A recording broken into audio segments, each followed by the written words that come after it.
Hi guys, good morning and good evening.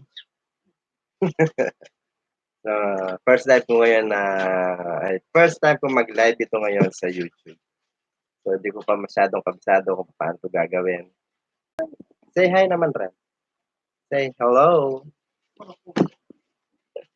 Ayun siya, chine-check up niya yung mga paninda namin. Medyo meron tayong bisita kaya ganyan. Okay, here we go. Nandito tayo ngayon sa aking live. So, andito tayo sa aking munting tindahan. Mag-share lang ako ng konting idea tungkol sa paano natin malalaman kung ang fake na pera at ang alin ang hindi fake sa ating mga peso bills.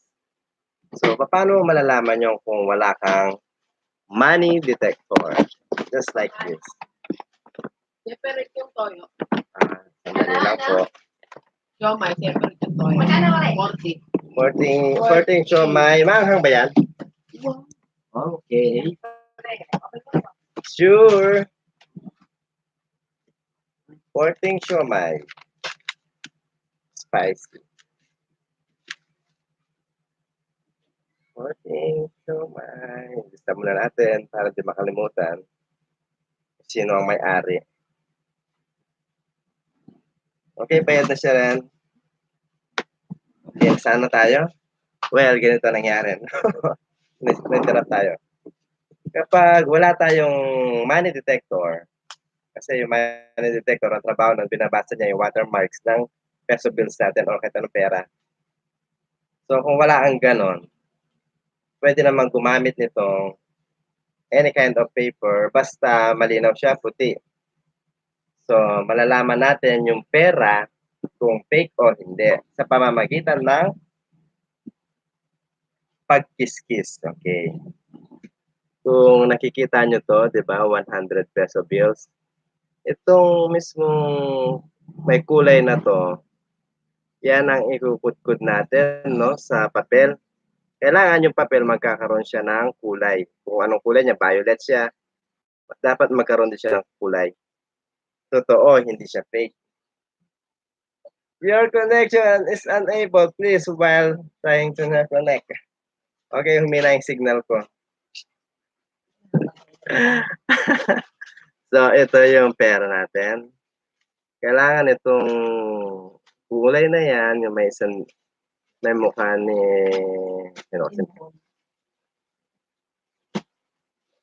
LP Jugaki. Sino nga ba to? Si Carlos. Labo na mata ko. Well, it's all right.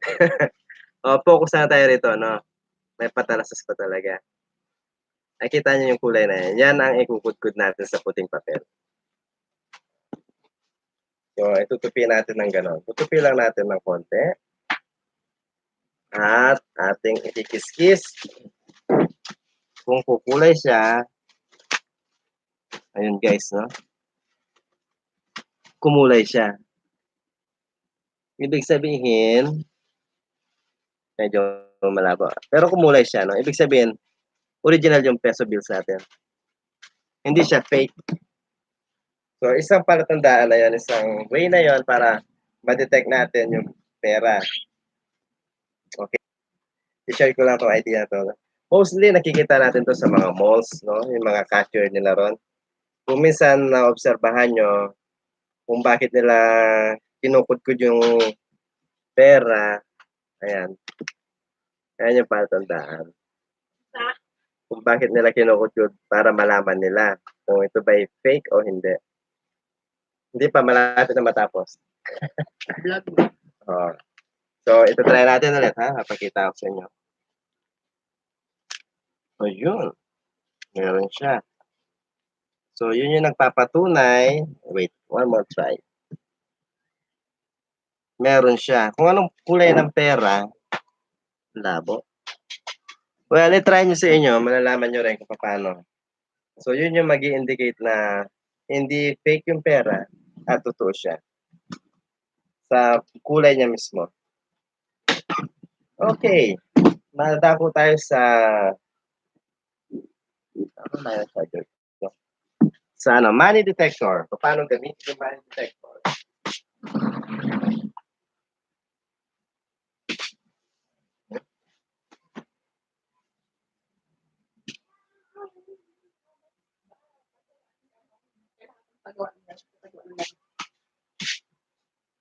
Siyempre, vlog yan. Siyempre, vlog to. First time in my channel. Okay, siyempre, sasaksak natin yung ating money detector. Kung anong voltahe niya, 110, 220. Ganun lang kasimple. And then, ating switch on at kukuha tayo ng Bill, man. bill. Oo. Balikan natin sa 1,000, ha? So, malalaman. Kailangan, ay, nabunot siya. Okay, kailangan sisindi yung ilaw niya, no? Off and on. So, paano natin malalaman kung ang peso bills natin ay fake? So, hanapin natin yung watermarks na hindi nakikita ng ating mata. Pero makikita yan sa Blu-ray, no? Ewan ko kung makikita nyo yan. Yung mga Blu-rays yan, kapag kita niya, parang may makinang. Yung akala mo na, kung may kuti-kuti-tap, ganon. So, ibig sabihin, meron siyang ganon, ibig sabihin, original siya. Hindi siya fake. So, may makikita ang kulay doon na kulay green, pink. Hindi doon siya. Ay, hindi siya makita, no? Basta pag na-try nyo, no? Kung meron kayong, money detector, doon yung malalaman kung meron siyang watermarks na nakikita, ibig sabihin, original yung pera. Kailangan maging mabusisi at maingat tayo, no? So, dalawang technique na po yun. Kapag wala tayong money detector, pwedeng puting papel at ipahid, ikuskus or ikudkud natin sa puting papel itong portion na to. Kailangan yung papel na pinagkudkuran, magkakaroon siya ng kulay. Okay, that's all muna for now. At least sana may natutunan kayo sa aking vlog. Hi Sid, shout out daw kay Sid. Hi Sid. Sid, ba't hindi mo pinapollow Sid? Ano pangalan ko? Jessica Mbura. Hindi ba pala? Hindi mo lala? Hindi na. Customer ko, hindi ako kilala. Kailangan ko pagawa ng ganun. Yes. So, yun po ang isang technique na pwede nating ma-detect yung pera natin. Tatlo na sila.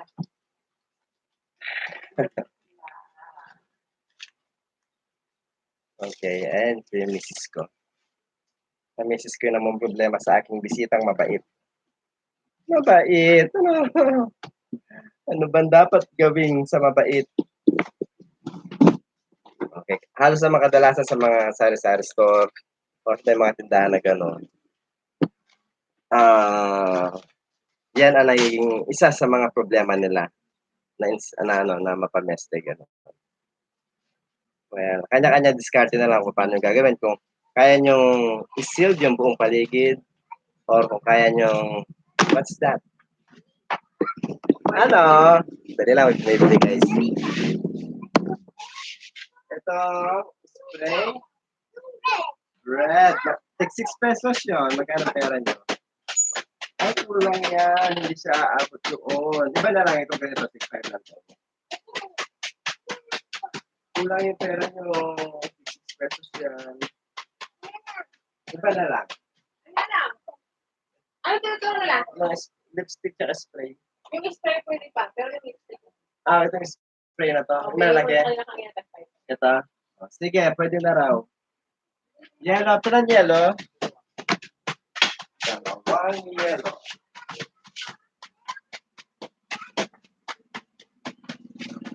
Ano tayo plastic? Plastic na. Dalawang yellow.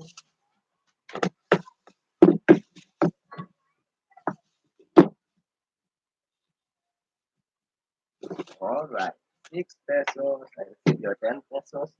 Including 4. Ano, joke. Thank you. Ay, sure, mother dear. Yes, welcome na welcome kayo dyan. Feel at home. Parang nasa balkonahe lang. Ay, marami. Pabira mga kabataan na yun. Eto. Ay, hindi pa maramig ka. Mga bata siguro pumanik. Eto, kain. Sige, standby lang muna natin yung mga senior. Mga senior high school.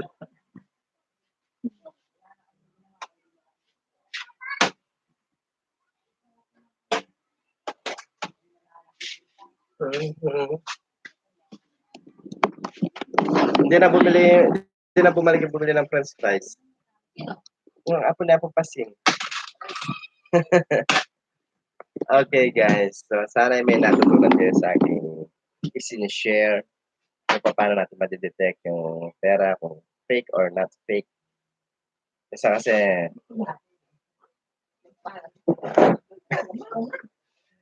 okay, tapos na tayo doon sa pagsisiyasat ng ating pananalapi.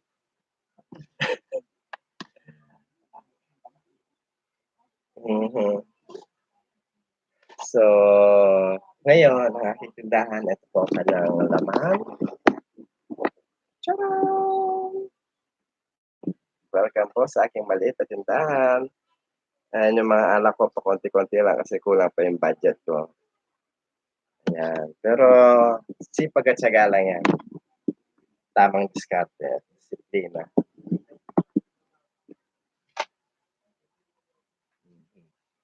So, ang aking sari-sari store, hindi lang siya basta sari-sari store. So, naglagay na rin ako ng extra na para makainganyo sa mga tao. Hindi na nagbibili.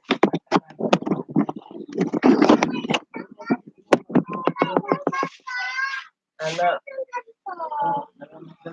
Ano ang gusto nyo? Dalawang tig 19, yung chocolate? Okay, chocolate. Limited ice cream. No? Okay, isa kayo. So, 38 lahat. I receive 100. Supling 62. Dali lang, ha? 2. Supling 62. Okay. Yung plastic balloon? Ay, ano? Sige. Ano pa ang gusto? Fishball ko yan. Yung ma-fried ko yan. Okay, you take 16? Ma-fried ko yan. Ren, 8 pesos na fishball. Fried daw. Ma-fried. 16. Oh. Coffee. Ganito na, Koy. 16. Nano, Koy? Beto pa ba kanyan? Bali, dua na lang. Beto pa kanyan na po, beto pa katabi. Kala ko tanay na. Okay.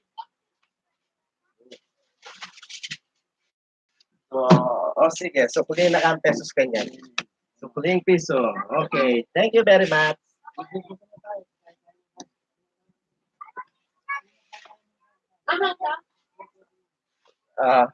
Nawala si Sander. Mahang yata? Mahang ba kay Sander?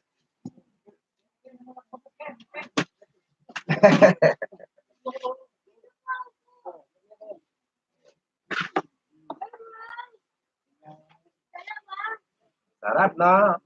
Enjoy lang kayo dyan, ha?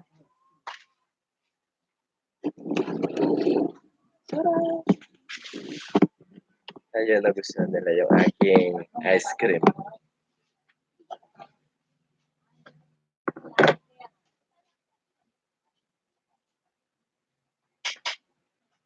Okay, nasana tayo.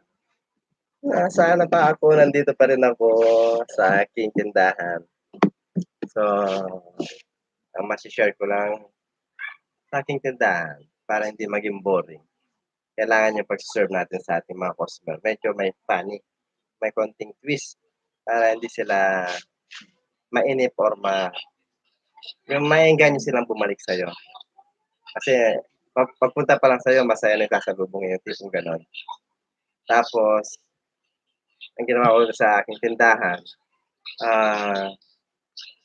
naglagay na rin ako ng mga kinakain, yung niluluto yung kagaya ng french fries, fishball, kikiam siomai, saka El Diablo, yung tinatawag, yung ano yung noodles yun na parang mami, ganon. And then, burger, naglagay na rin ako. Tapos, meron akong bagong products ngayon, ayun, mga ice cream. Ayun o. So, nakatulong din yun. Sana wag lang magsawa ang aking mga customer. Oo. Ang brand ng aking ice cream ay si Ice. Sikat si Ice ngayon. Unang-una, affordable siya. Masarap. Okay. So, yun yung diskarte kong ginagawa sa aking tindahan ngayon. Kailangan meron kang extra. May extra kang pakulo, meron babalik-balikan yung mga customer mo. Unang-una doon yung good service mo. Okay, bakit mo kinalimutan, bata? Siguro nanonood ka ng TV, no? Sander Mang, ha? Okay. Ito po yung aking mga customer. Ay, nawala yung aking customer. Ayan po si Sander Ford.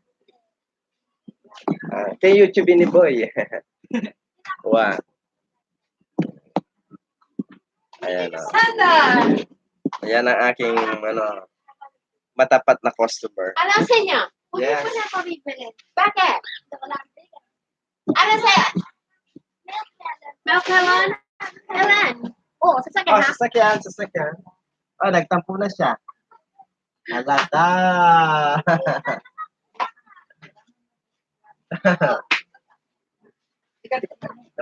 Milk melon nice, ha? Dito na. Huwag ka na magtampo. Ayaw niya naman eh. Anong gagawin natin?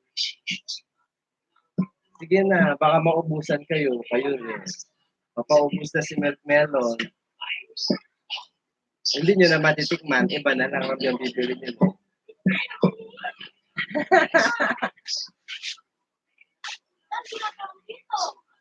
Masaya lang siya. Ikaw ba patulan na pa na eh? Nagtapo na siya.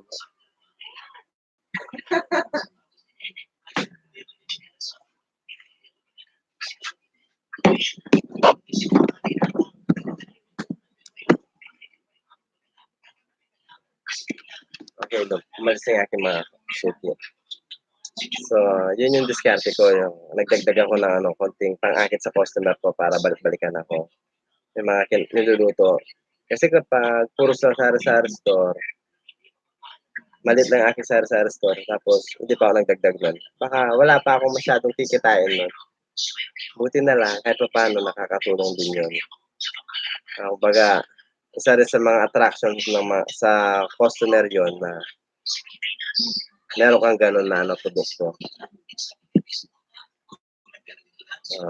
Sa mga bahay-bahay dyan na gusto at malapit kayo sa eskwelahan, na alam nyo pwede nyo gawin yung ganon, pwede ka magluto ng fishball, magluto ka ng fries, pwede mo siyang isabay sa bahay nyo.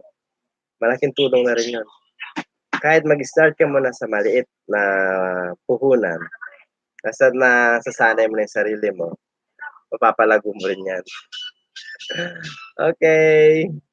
Ano pa ba ma-share ko sa aking sari-sari store? About sa pricing, next time ko na lang i-share yung sa pricing. Saka yung pagbibigay ng good service sa customer natin, kailangan pala, yun ma-share ko ngayon.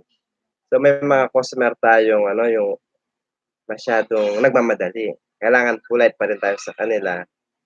Basta may bigay natin ng maayos yung service natin sa kanila. Habaan lang natin yung ating pasensya para tayo rin yung manalo in the end. Kasi kapag mabilis tayong mainis, mabilis tayong kumulo, mapuno, tandaan nyo, lagi tayong talo ron. Kaya dapat ang pinakawais yung mahaba ang pasensya kasi in the long run, tayo ang panalo. Maging mabait tayo sa ating customer. Kasi yung iba naman kasing customer, ma-feeling lang. Okay guys, basta yun. Good services ang ibigay natin. Always smile. Kasi yan yung binabalik-balikan ng mga customer, yung makikita nila naka-smile ka. Kasi once na ikaw, bumili ka sa nakasimangot, baka mahahawaan ka ng pagkasimangot. Pero kung i-share mo yung smile mo, yes, nag-ano,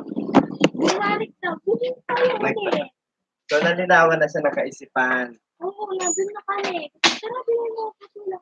Well, it's alright. Hindi pa naman huli ang lahat. So, say hi ka naman sa akin. Di mo sinabi.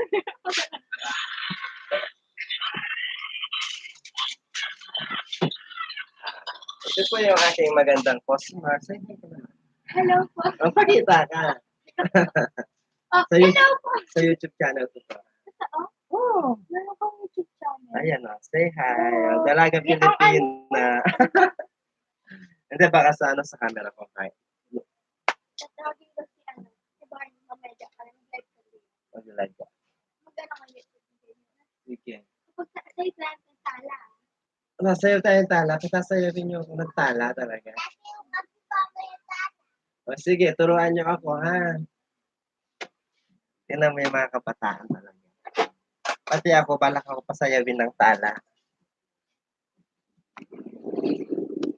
Well, dahil request nila yon, pag wala naman masyadong customer, di pagbigyan natin. Wala naman mawawala. Nag-enjoy sila. Nag-enjoy din ako. Okay. Bakit wala pa rin akong viewer? Walang nanood sa live ko. Para ako timang dito. Nagsasalita ako na ako lang mag-isa. Hi. Wala raw sense na siya sa ano. Ito po yung anak. Anong gusto mo na? Charger. We're going to use my charger. Almost 22 minutes na ako nagsasalita na wala akong kausap. It's all right lang. At least, I'm just trying my best. Wala lang. Anong ginagawa ko? Nag-live ako nga sa aking YouTube channel. At least na-try ko mag-live sa YouTube ko. Okay, sa lahat ng mga panonood dito, salamat. At sa mga hindi pa nag-subscribe sa channel ko, paki-subscribe na lang po. Jesse Campura po. At paki-click na rin yung notification bell para every time nagagawa ako ng YouTube, ng videos, maaabangan nyo ako. Okay, sandali lang, may customer ako. Yes, Thunderford. Ano may mango slash stick. Diyos Mario, Seth, may mango pa and slash stick. Hindi ko muna inutorbo eh. Mango. Aro! Wala nang mango. Basta? Ay, hindi. Meron pa. Parang Meron pa pala, meron pala. Dumapa lang. Ikin niyo boy, oh. Ayaw pakita. Okay. Salamat. Ba't pa nakadapa? Ay, dinapa mo. Ayun. Ay. Ako, hindi ka pala Ayun, si Madam Irene. Yan po ang aking boss, manager, supervisor. Ang aking asawa. Mahal na asawa. Say hi naman sa aking mga viewers. Ay, bakit ganun? Bakit ganun? Dinideng-deng mo na lang ako. Okay, it's alright. Dinideng lang ako. So, salamat guys ha. Sa mga hindi pa nakapag-subscribe ng aking channel, please, tinatry ko lang to. At least masaya ako. Mag-subscribe na kayo. Lalo pa akong sasaya. At paki-click na rin ang notification bell. You know. Okay, salamat po. Thank you very much po sa pagtutok niyo sa akin kahit wala akong kausap dito, ako lang mag-isa. Okay, thank you very much. And live. And now.